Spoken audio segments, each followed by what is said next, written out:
त्यांचं अभिनंदन करतो की त्यांनी सविस्तर माहिती दिली। मी गृह विभागाचंही अभिनंदन करतो की त्यांनी गुन्हा होण्याच्या अगोदर पकडलं।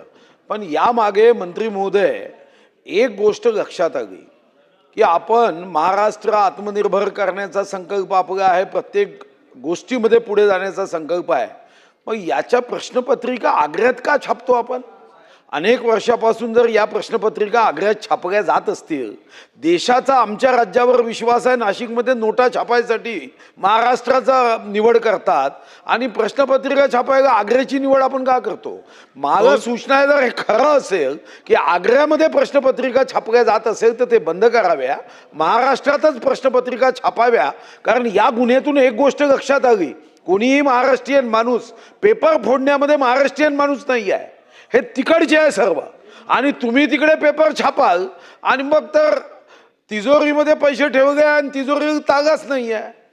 म्हणून माझी आपल्याला विनंती आहे की प्रश्नपत्रिका जर आग्र्याला छापतात ही माहिती खरी असेल तर यापुढे आपण निर्णय करावा की आता प्रश्नपत्रिका या महाराष्ट्रातच छापल्या जाईल, कोणत्याही इतर राज्यात छापल्या जाणार नाही। एवढी जर आपण घोषणा केली तर निवेदन परिपूर्ण होईल।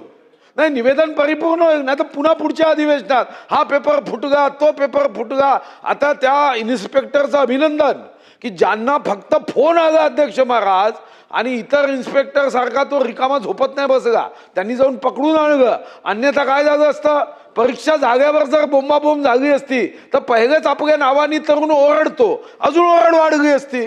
आता कमीत कमी आग्र्यामध्ये पेपर छापणार नाही एवढी तर काळजी घ्या। ठीक आहे, निवेदनावरती चर्चा नको आता। अध्यक्ष महोदय, सन्मान्य ज्येष्ठ नेते सुधीरभाऊ मुनगंटीवार साहेबांनी जो मुद्दा उपस्थित केलेला आहे, मला वाटतं की या सर्व चौकशीच्या संदर्भामध्ये शासन अतिशय गंभीर आहे।